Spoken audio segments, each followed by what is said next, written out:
When the world was first declared to be in the state of pandemic, the vaccine manufacturers of the world, along with the researchers, started working upon the development of effective doses that could fight against the COVID-19 virus. Soon after being made and tested in the trials, vaccines from these countries on the map became ready for their use. Pfizer and Moderna from United States of America, Sputnik and Corona from Russia, AstraZeneca from United Kingdom, Johnson & Johnson from Netherlands, BBIBP, Corv, Casino Biologics and Sinovac from China, and Covaxin from India.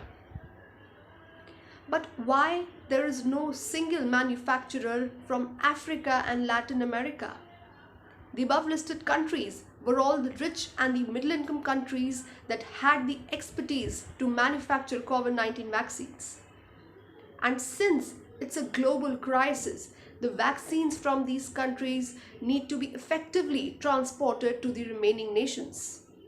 But the load could have been divided if there will be more manufacturers of these vaccines. But being locked up by patents is not letting that happen.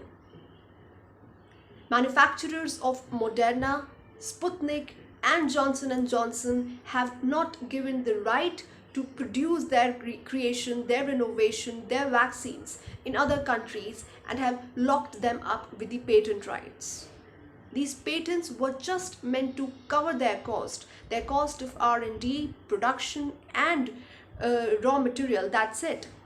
It turns out that the cost was recovered quite a time back and now there's just profit out of people's misery.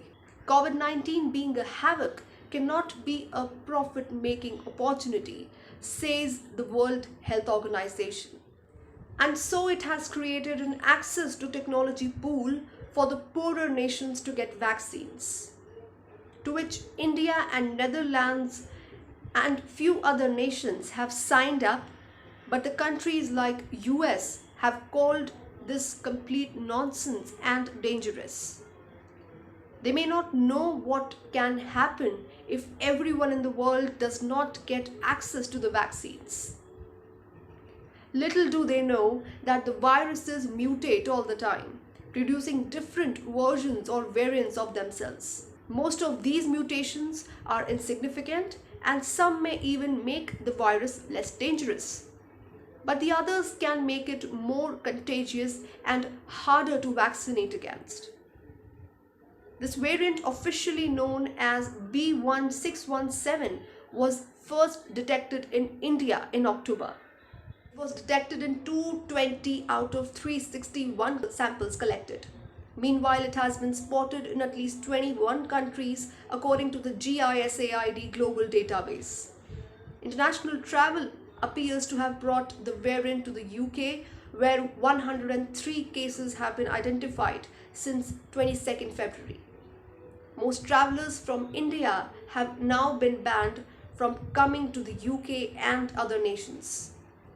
India's high population and density is a perfect incubator for the virus to experiment with the mutations. It is India today, but can be other nations tomorrow. And the solution, which only seems visible in these darkest of the times, is just vaccination, for which we have waited for over a year now. Since the vaccination is started for the larger chunk of population, the lack of enough doses can be worrisome, not just for one country, but for 194 others. But as doctors say, and I quote, "Please take the first vaccine you are offered. Do not make the mistake of hesitating and waiting for an ideal vaccine."